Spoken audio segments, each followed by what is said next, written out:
গত মাসেই যেখানে রেকর্ড পরিমাণ রেমিটেন্স প্রবাহের সুবাতাস বয়েছে দেশের আর্থিক খাতে, সেখানে মাস ঘুরতেই এখন মন্দাভাব। সংশ্লিষ্টরা বলছেন, কোটা সংস্কার আন্দোলন ঘিরে সোশ্যাল মিডিয়ায় চলমান রেমিটেন্স শাটডাউন ক্যাম্পেইনের ফলেই প্রবাসী আয়ের প্রবাহে ক্রমাগত অবনতি, আর তাই চিন্তিত সরকার। আরো বিস্তারিত জানাচ্ছেন ইমতিয়াজ আলম। কোটা আন্দোলনকে ঘিরে হওয়া সহিংসতা দমনে সরকার যখন হার্ডলাইনে যায়, তখনই বাড়তে থাকে প্রাণহানি।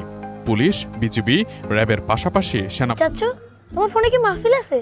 হ্যাঁ আছে তো, শেখ আহমদুল্লাহ সাহেবের মাহফিল, মিজানুর রহমান আজহারি সাহেবের ওয়াজ মাহফিল আছে। কেন? আরে না, সেটা না। মাহফিল একটি অ্যাপ যেখানে সকল প্রকার ইসলামিক বিনোদন পাওয়া যায়।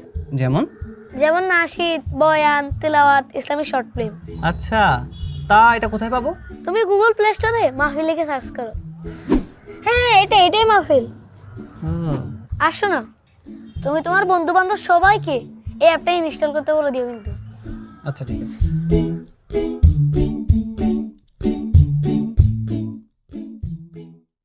সেনাবাহিনী মোতায়েন করে আন্দোলন মোকাবিলা ও সরাসরি গুলি করায় সমালোচনা ও নিন্দার ঝড় বইতে শুরু করে।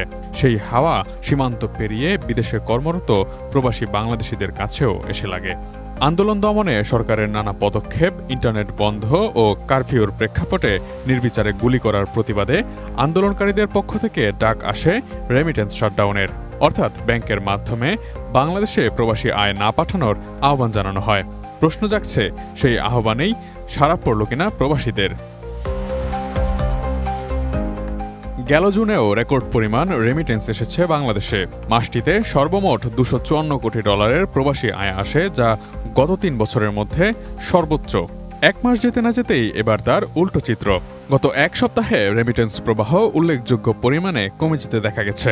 আরও সহজ করে বললে, গত 6 দিনেও আসেনি একদিনের সমান প্রবাসী আয়। সোশ্যাল মিডিয়ায় চলমান রেমিটেন্স শাটডাউন প্রচারণার পর জুলাইয়ের শেষ সপ্তাহে রেমিটেন্স প্রবাহ আরও কমে যেতে পারে বলে শঙ্কা সংশ্লিষ্টদের। জানা গেছে, 19 থেকে 24 জুলাই পর্যন্ত দেশে প্রবাসী আয় এসেছে $7 কোটি 80 লাখ, অথচ মাসের প্রথম 18 দিনে প্রতিদিন গড়ে এসেছিল $7 কোটি 90 লাখ। অবশ্য একথা বলতেই হয়, 19 থেকে 24 জুলাই পর্যন্ত ব্যাংকিং কার্যক্রম চলেছে মাত্র একদিন। 19 জুলাই শুক্রবার রাত থেকে কারফিউ জারি করে সরকার। এরপর মঙ্গলবার পর্যন্ত ব্যাংক বন্ধ ছিল। ইন্টারনেট সংযোগ না থাকায় ব্যাংকের অনলাইন লেনদেনও বন্ধ ছিল। মাস শেষে সার্বিক রেমিটেন্স চিত্রে এর আসল ফলাফলটা দেখা যেতে পারে। রেমিটেন্সের এই নেতিবাচক প্রবাহ দেশের বৈদেশিক মুদ্রার সঞ্চয় বা রিজার্ভের উপর চাপ তৈরি করবে। এই অবস্থায় তা নিয়েই বেশ দুশ্চিন্তায় পড়েছে সরকার। নানা কৌশলে যে কোনো মূল্যে রেমিটেন্স বাড়াতে কাজ শুরু করেছে কেন্দ্রীয় ব্যাংকও। জানা গেছে, নির্ধারিত রেটের চেয়ে বেশি দামের ডলার কিনতে মৌখিকভাবে নির্দেশ দিচ্ছে তারা। ক্রলিং পেগ সিস্টেম চালুর পর বাংলাদেশের ব্যাংকগুলোতে ডলার রেট সর্বোচ্চ 118 টাকা হলেও রোববার কেন্দ্রীয় ব্যাংকের মৌখিক নির্দেশের পর বেশ কয়েকটি ব্যাংক রেমিটেন্স কেনার ক্ষেত্রে রেট 118 টাকা পয়সা থেকে 118 টাকা 70 পয়সা অফার করছে।